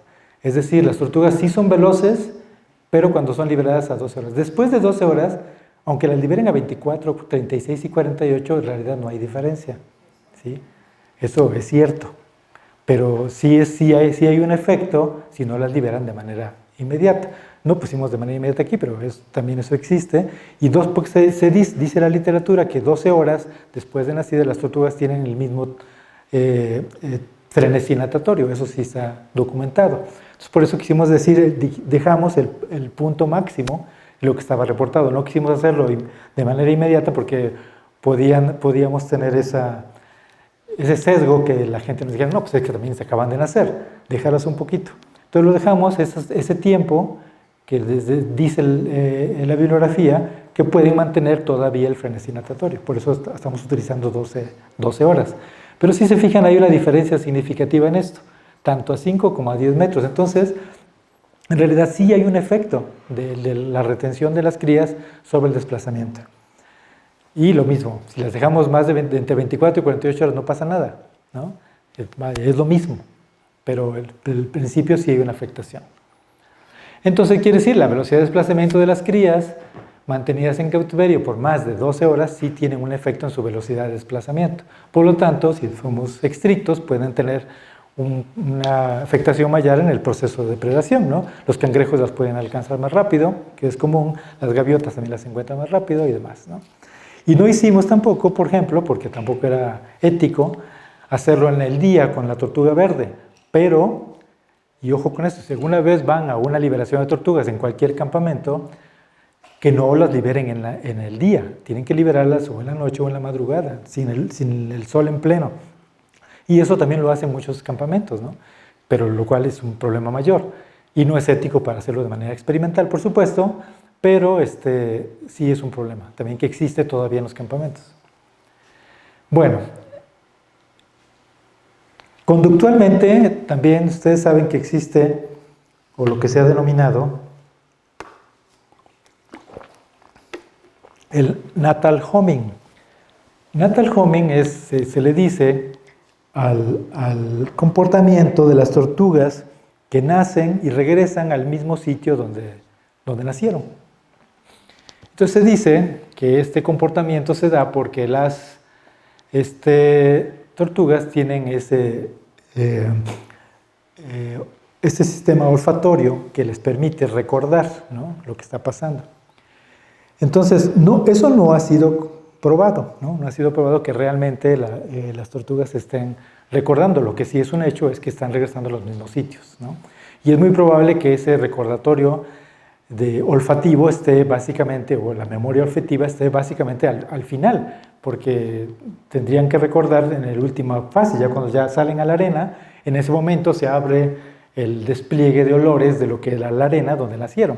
Pero en todo su recorrido del mar, por supuesto, no existe eso, ¿no?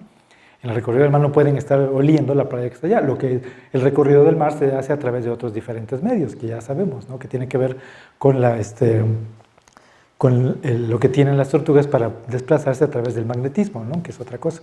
Pero a través de olores, en realidad no hay muchos estudios que muestren qué capacidad tienen las tortugas para identificar olores, y sobre todo para recordar olores. Entonces, si bien eso no es un trabajo concluyente, sí nos permite dar algunas ideas de qué es lo que está pasando. Lo que nosotros hicimos aquí fue hacer en este olfatómetro, poner las tortugas y poner en este circuito, esto es un olfatómetro conocido mucho por un olfatómetro de té, donde ponemos aquí arena de la playa donde nacieron y arena de otro sitio. Y fuimos experimentando con olores de diferentes arenas de albañil, ¿no?, de construcción, arena de otra playa, donde hay también tortugas de la misma especie, y arena de otra playa donde hay tortugas de otra especie o de la misma especie. Y entonces empezamos a experimentar y vamos a ver qué está pasando realmente con el olor de las tortugas. Solamente es un experimento conductual, ahora estamos tratando de ver qué es lo que está pasando realmente a nivel fisiológico y a nivel anatómico, pero eso no lo voy a hablar ahorita.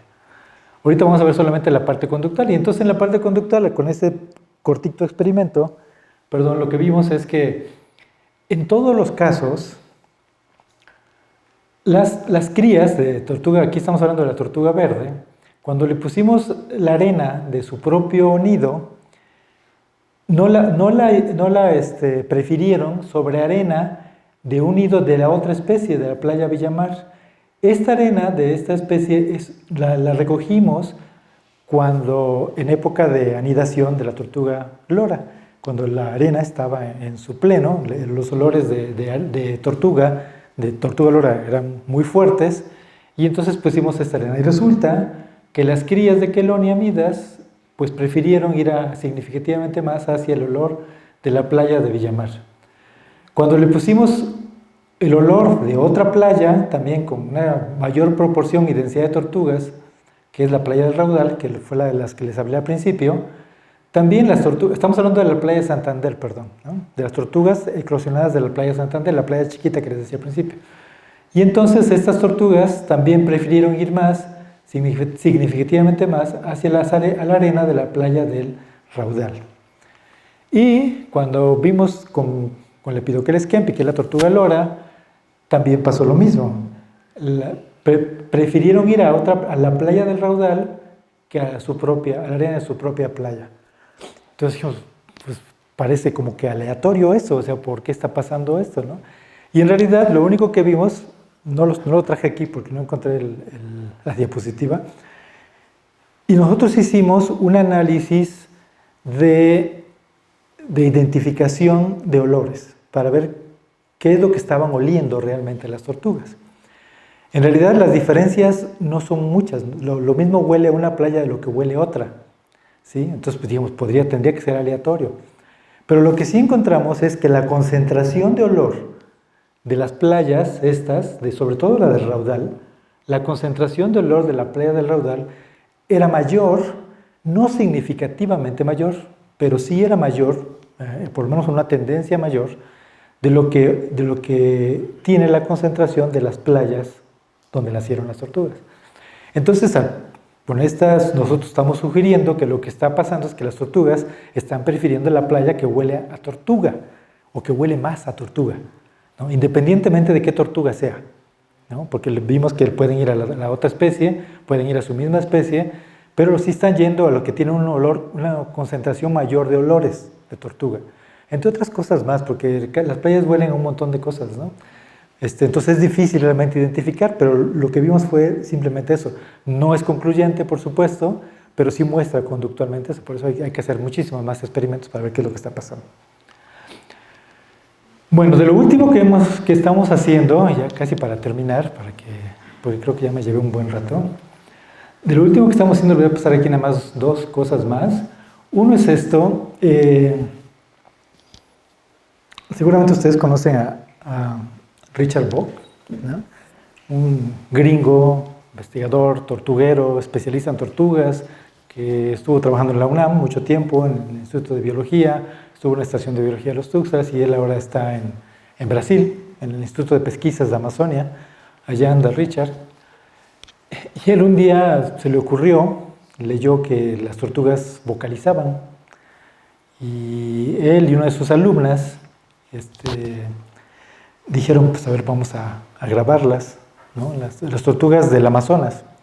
Y grabaron las tortugas del Amazonas y encontraron que, pues sí, había muchos reportes como muy anecdóticos que las tortugas vocalizaban. Y él grabó las tortugas del Amazonas, que tienen unas también playas de arribazón muy grandes, similar a lo que hacen las tortugas marinas, pero en río, ¿no? Pues en el Amazonas. Pero son tortugas también muy grandes, que salen y depositan los huevos, igual se van, o aparentemente se iban. Y entonces, lo que pasa es que cuando empezaron a grabar, metieron hidrófonos en la tierra, en el agua, y encontraron que efectivamente había sonidos en las tortugas, ¿no? Y entonces encontraron, y a partir de ahí empezaron varios estudios más finos, no solamente de él, varios investigadores, que encontraron que en realidad parece ser que las tortugas, cuando salen del nido, sí hacen sonidos, ¿no? Tienen sonidos, y esos sonidos, se han atrevido a decir que con las hembras mantienen cerca de los sitios de anidación, y que las hembras también vocalizan, y que las crías cuando nacen siguen a las hembras de las tortugas, sus madres, para que las lleven a sitios más seguros. Entonces parece ser que no hay una solamente selección del sitio de anidación, sino que realmente sí están esperando que las tortugas nazcan para guiarlas, digamos, a un sitio más seguro. Entonces eso se está viendo ahora, ¿no? Entonces ellos también grabaron algunas tortugas marinas, la tortuga verde la grabaron en particular, y encontraron que también vocalizaban, y hay un par de notas por ahí que marcan esto, que las tortugas verdes con unos sonidos realmente extraños, cortos, pero sí encontraron que vocalizaban también las tortugas, y a partir de eso hay un montón de estudios, bueno, no antes, desde antes había, y ahora hay un montón de estudios que muestran que anatómicamente las tortugas tienen esa capacidad de vocalizar, ¿no? Y es a través de esto, eso es un corte de la laringe, y en el circuito de la laringe tienen unas cajas de resonancia, que son los cartílagos, ¿no? Eso es en Testudo marginata, que es una tortuga, no es marina, pero encuentran unas cajas de resonancia que en realidad sí las hacen a las tortugas vocalizar, ¿no? Tienen esa posibilidad. Y hasta ahorita, todas las especies de tortugas que se han registrado, no se sabe si todas las tortugas vocalizan, pero sí se sabe que todas las tortugas que se han monitoreado han vocalizado, por lo cual se está pensando que casi todas vocalizan, ¿no? Entonces, esto que voy a presentarles ahora es que hicimos en la península de Yucatán, en la playa Escacel, en Quintana Roo, ¿no? Y ahí trabajamos con la tortuga caguama, ¿no? Careta. Trabajamos ya también con la lora, pero eso no los voy a presentar ahora porque todavía no tenemos muchos datos, pero de esta sí tenemos ya más datos. Y aquí lo que hicimos fue un trabajo experimental también, porque lo que se había registrado de manera regular era solamente meter el hidrófono en el agua donde estaban las tortugas o meter el hidrófono en el nido, ¿no? También porque se dice que las tortugas empiezan a vocalizar desde antes de nacer. Ya están vocalizando y cuando nacen empiezan a vocalizar más y ya cuando salen ya no vocalizan, pero simplemente empiezan a vocalizar antes de nacer. Y entonces lo que hicimos aquí en este experimento con las tortugas caguama fue mantener un hidrófono en los nidos, monitoreando que no se fueran a escapar las tortugas para poderlos registrar en el interior y fuera. E hicimos también una playa simulada, pusimos aquí arena, pusimos las tortugas, grabamos aquí adentro y luego dejamos que las tortugas llegaran aquí, llegaran a esta mar simulado, y aquí en el interior de esto también grabamos qué es lo que pasaba con las tortugas con un hidrófono. Utilizamos un hidrófono con un amplificador y grabamos en una Tascam.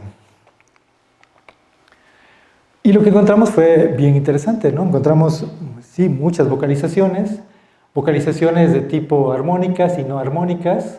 Eso es lo que pasa en el nido. Encontramos muchas más vocalizaciones no armónicas, es decir, de sonidos simples, ¿no? Como un chillido, como un pío, un rechinido, ¿no? Son de ese tipo de vocalizaciones no armónicas. Y en el agua encontramos muchísimas más vocalizaciones armónicas, ¿no? Parece que ser con las tortugas llegan al agua, empiezan a vocalizar mucho, ¿no? Y empiezan a cantar y a cantar y a cantar y empiezan a vocalizar muy armónicamente. Y ahorita vamos a ver con los sonogramas. Lo que no encontramos o no pudimos realmente medir fue en la zona de playa, lo que nosotros medimos de playa, porque se perdía, había mucha pérdida de sonido. Entonces, pero sí encontramos esto. Lo que encontramos en duración de los dos sitios no fue significativamente diferente entre esto y esto, pero sí hay diferencias, por supuesto, en la duración del nido con los armónicos y no armónicos, y en el agua con armónicos y no armónicos. Eso sí hay diferencias. Y lo vamos a ver más gráficamente aquí, ¿no? Esos son los espectrogramas de los 11 subtipos de vocalizaciones armónicas que encontramos en careta en la zona del nido. Eso es la forma en que vocalizan en el nido, ¿no? Son una especie de rechinidos, pero un poquito ya armónicos. Cuando vemos esta posibilidad ahí arriba, es que estamos viendo armónicos. Cuando hace esto y esto, es que estamos viendo armónicos. Y se van complejizando. Hay de todo tipo. Por ejemplo, ya es un armónico mayor, ¿sí? Tiene diferentes condiciones, ¿no? Tiene más amplitud, más línea base, etc., ¿no? Tiene muchas más condiciones. Eso es lo que está pasando en el nido. Estas son las vocalizaciones no armónicas. Si se fijan, son simples, son rechinidos, básicamente, ¿no? Son estos. Entonces, hay de muchos tipos, con diferente amplitud, ¿no? Por eso estamos separándolos diferentes, cada uno es diferente. Vean esto, ¿no? Es una cosa así. Esos son, digamos, lo que más podemos ver, ¿no? Más fácilmente identificar, pero estos son las zonas de calor, digamos, ¿no? Que es lo que realmente está pasando. Y en el agua es cuando ya se amplió todo y vemos realmente condiciones de vocalizaciones mucho más complejas, ¿no? Hay unas cosas ya que parecen cantos casi de pájaros, ¿no? En el agua sí hay un montón de vocalizaciones diferentes, ¿no? Y entonces realmente las tortugas sí pueden estar vocalizando más en el agua que lo que hacen en la tierra o en el nido. En la tierra no lo pudimos grabar, ¿no? Entonces, encontramos muchos tipos, hay que hacer un análisis todavía más profundo de esto. Se presentó mayor número de vocalizaciones en el agua que en el nido, por supuesto, y en la tierra, en la arena no lo pudimos grabar. Y una cosa importante es que encontramos que el número de vocalizaciones se relaciona con los días previos a la emergencia de las crías cuando hablamos del nido. No se oyen muchas grabaciones cuando empiezan cuando están dentro del nido, y unos días antes de nacer es cuando empiezan el proceso de vocalizaciones a crecer. Y entonces es cuando realmente pensamos que es cuando están como avisando que van a salir. Las tortugas, no sé si sepan, las tortugas marinas en particular, cuando nacen, no todos nacen al mismo tiempo. Salen del nido al mismo tiempo, pero no todas nacen al mismo tiempo. Hay tortugas que nacen y permanecen en el nido, ahí se quedan, esperando a que nazcan las demás. Cuando nacen las demás, entonces ya salen todas juntas. ese proceso de vocalización previo al nacimiento parece ser que puede estar relacionado con ese proceso, ¿no? Una comunicación al interior del nido de las tortugas, y cuando ya nacieron todas, vámonos para afuera. Por supuesto, cuando hay las tortugas que están abajo impulsan a las de arriba, y siempre hay algunas que quedan hasta abajo y eso no pueden salir, y regularmente mueren, algunas de ellas, ¿no? Pero sí hay un proceso, y hay una relación que encontramos entre eso, ¿no? Un incremento en la vocalización en el nido previo al nacimiento de las tortugas. Como hay algunas tortugas que quedan abajo, entonces quisimos aprovecharlas. Siempre en todos los nidos hay un montón de tortugas muertas en el nido, ¿no? Que no pueden salir, son aplastadas, son muertas. Entonces ahora ya podemos pedirle a Semarnat que nos dé chance de utilizar esas tortugas, ¿no? Entonces ya nos dan permiso para eso. Y entonces lo que quisimos hacer ahora fue, que eso es lo último que les voy a presentar, es simplemente, es un proyecto que estamos llevando en curso, que es tratar de ver, bueno, no tratar de ver, de identificar anatómicamente cuál es el ojo de las tortugas. Hay una sola publicación buena, fuerte, de la descripción del ojo de las tortugas, ¿no? Pero como les dije, realmente las tortugas no es tortugas, ¿no? La descripción es del ojo de la tortuga laúd, está perfecto, ¿no? Pero no es lo mismo una tortuga laúd que una tortuga caguama, que una tortuga caray, una tortuga. Y más aún cuando vemos que hay actividad diferente, unas diurnas y unas nocturnas, por lo tanto las condiciones del ojo tendrían forzosamente, en principio, ser diferentes, hipotéticamente, ¿no? Hablamos de que los conos son los que ayudan, las células que ayudan a los organismos a ver con mayor precisión en el día, y los bastones son los que ayudan a ver con mayor precisión en la noche, ¿no? Por lo tanto, esperaríamos que las tortugas nocturnas tendrían mayor proporción de bastones y las tortugas diurnas mayor proporción de conos, o por lo menos esa era nuestra hipótesis. Entonces, bueno, es nuestra hipótesis, ¿no? Entonces estamos nosotros utilizando estas crías muertas y estamos realizando imágenes por densitometría en microscopio para tratar de ver ese conteo de células, ¿no? Y ver realmente si realmente estamos viendo una diferenciación en los cortes de ojos que estamos haciendo, transversal y longitudinal, para ver si existen esas diferencias en las capas de los ojos. Lo que está reportado son estas capas, la capa ganglionar, viéndola de aquí para acá, del interior hacia afuera, la capa ganglionar, la plexiforme, nuclear, plexiforme, capa nuclear, capa de fotorreceptores. Estos dos son los que estamos midiendo con mayor precisión, que es la primera, la ganglionar, la de soporte, y esta fotorreceptores, que es donde están los conos y bastones, son las que estamos midiendo con mayor precisión, porque digamos que son las que nos interesan para saber qué es lo que está pasando. El resto parece ser similar. Entonces, para algunas cosas, esta nos sirve muy bien. Podemos contar perfectamente las células, sobre todo de la parte de los ganglionares, pero cuando llegamos a la parte de las capas que no nos interesan tanto, pues estos de los núcleos, sí tenemos mayor confusión. Esto es por tinción de hematoxilina y eosina, pero tenemos ahí un cerebrito ahí que trabaja con tejidos y nos está metiendo un montón de tinciones, y entonces nos dijo, vamos a utilizar la tinción de Hosch y esta faloidina, ¿no? Y entonces estamos viendo este tipo de cosas que dijimos, oye, se ve bien padre. Aquí no se ve muy bien porque hay mucha luz, pero en realidad aquí para el conteo de núcleos eso está perfecto, ¿no? Entonces ya no nos causa más ruido el resto porque estamos solamente monitoreando núcleos, no tenemos mayor opción, entonces podemos contar perfectamente bien esto. Y eso nos está ayudando mucho para tratar de establecer esto. Estos son proyectos que están en curso, ¿no? Y creo que ya no les voy a hablar de esto, ya no tengo tiempo, ¿sí? Vamos a dejarle aquí para que ya me lleve un buen. Muchas gracias.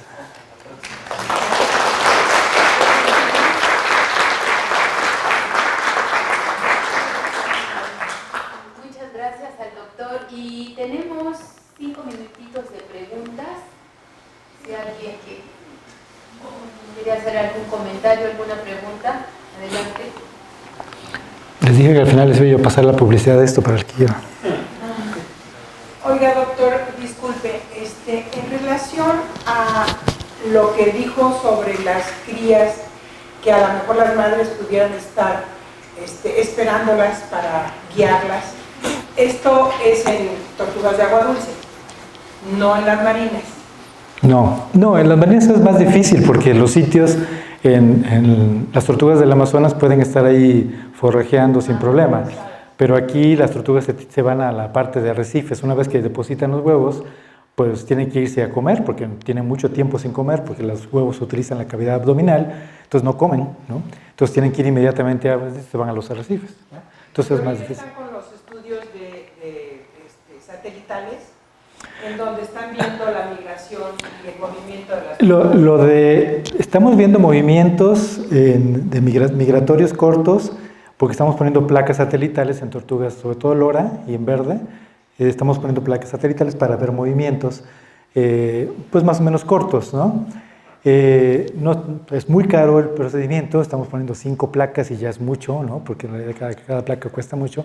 Sí nos va a dar información relevante, pero estamos haciendo eso, sí.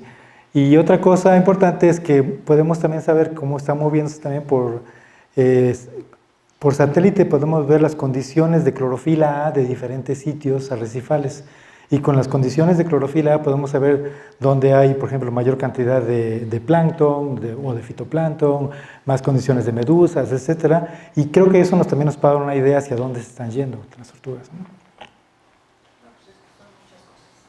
Sí, hay un mundo, ¿no? Es interesantísimo. Gracias. Una segunda parte pues...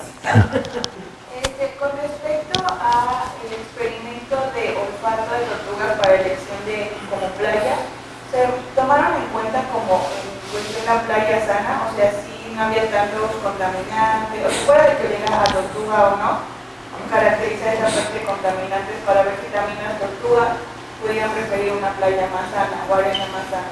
No, no lo hicimos. Lo que hicimos fue simplemente tomar arena de los nidos donde nacieron las tortugas, en una u otra playa, ¿sí? No hicimos el análisis químico de contaminantes de las playas. Entonces, simplemente donde habían nacido, ¿no? Sí. Yo me quedé pensando, ¿no?, sobre este problema de los campamentos tortugueros, ¿no?, donde retienen a las tortugas, y eso a la larga, pues, sí puede afectar, o sí, bueno, está la especulación, ¿no?, de que afecta su desarrollo. Entonces, como estas buenas intenciones, que a la larga pues, pueden ser contraproducentes, ¿no? Desde tu perspectiva de especialista, ¿qué es lo que debería de hacerse al respecto? ¿Cómo se podría...? Está la normatividad, o sea, no hay mucho que hacer. Lo que hace falta es mayor vigilancia, inspección y vigilancia. La normatividad existe y son cosas prohibidas, ¿no? Que no lo aclara perfectamente la norma. Simplemente que pues, les conviene. Lo que habría que haber aquí a buscar opciones, pero... Se hicieron cantidad de reuniones previas a la normatividad, donde cada uno de los campamentos expuso el porqué, sus condiciones de tener un campamento, porque muchos campamentos, la gente que los cuida no reciben un salario, ¿sí? Y eso ya es un problema. El gobierno del estado tiene algunos campamentos, y hay una persona, a veces 2, que reciben un salario. Y ellos tienen que hacer cargo de todo. Pero la mayoría de los campamentos tienen gente de las comunidades. Y la gente de las comunidades no reciben un salario. Y ellos lo hacen por su cuenta, dicen ellos, por el amor a las tortugas, ¿no? Por mantenerlas. Pero si de repente ellos ven una posibilidad de tener un ingreso por eso, pues no lo van a dejar pasar tan fácilmente, ¿no? Y las autoridades pues no les apoyan mucho en eso. A veces dan unas becas, pero no hay esa planificación que realmente te diga, vamos a meterlos a un proceso salarial, ¿no? Para eso. Entonces sí es un problema, ¿no? Oiga, doctor, perdón. Pero es que tenía... Yo tengo una pregunta. Considerando que la playa es un sistema hidrodinámico que se mueve y cambia vertical y horizontalmente y tiene aportes del mar y de tierra, y los huevos, como todas las especies que incuban estos tipos de condiciones, pues también es un sistema hidrodinámico que aparte de oxígeno aporta nutrientes. ¿No crees que es muy pequeñito el tamaño de la muestra? Sí, totalmente, que es lo que les decía. En principio es muy difícil tener muestras grandes para algunas cosas, ¿no? Entonces necesitamos forzosamente incrementar esto. Antes no podíamos, ahora ya tenemos más opción de manejar. Porque ahora no te dejan, bueno, la normatividad actual no te deja ni agarrar las tortugas con la mano, ¿no? Tienen que soportarlos en charolas, con guantes, etcétera, ¿no? Entonces, hay muchas cosas que ya no lo puedes hacer tan fácilmente, ¿no? Pero sí, tienes razón, y por eso hay muchas cosas que la N no te permite tener las conclusiones adecuadas.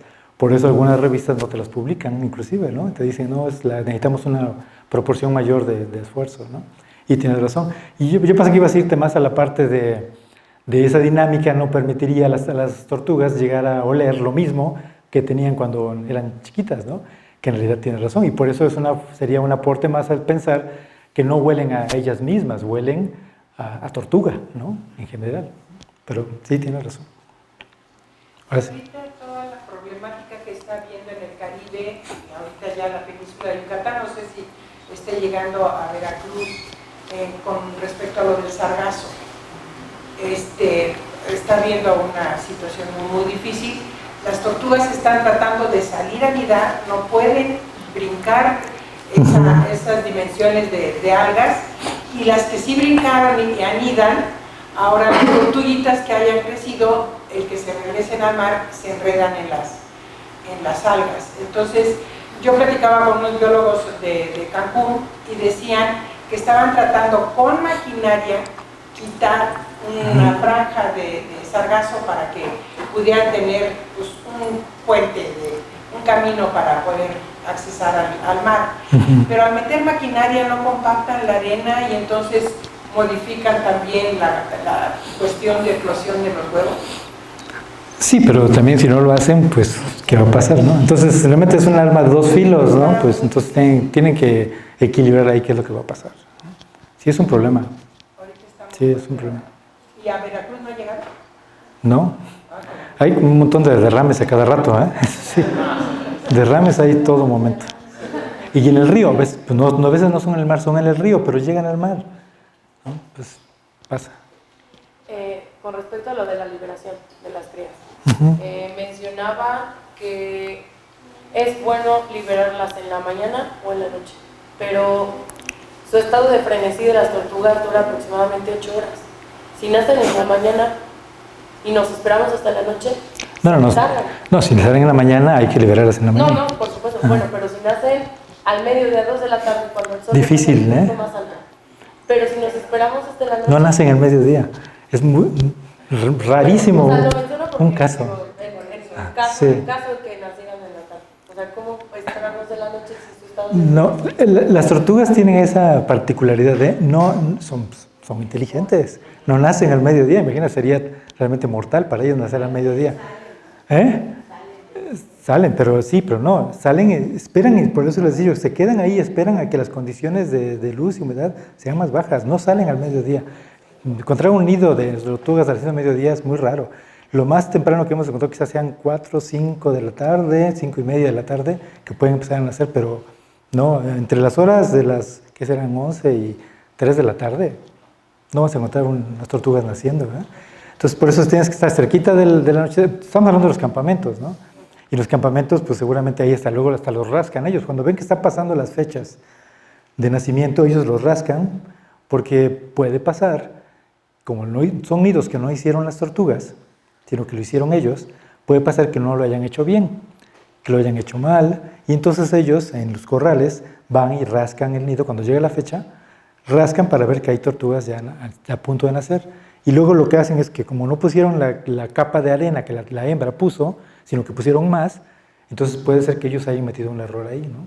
Entonces por eso van a cada rato y cuando llega la fecha empiezan a rascar para buscar. Entonces es cuando ellos pueden liberarlas, ¿no? Bueno, pues le damos las gracias al doctor Morales Mavín. Gracias.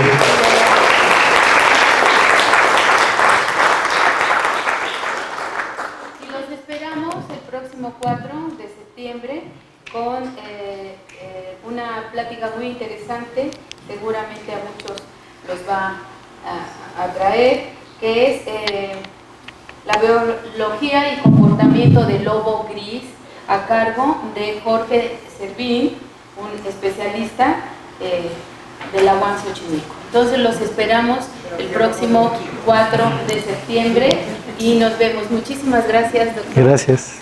Encantado de estar aquí. Tenemos todo el ponche que le dimos con su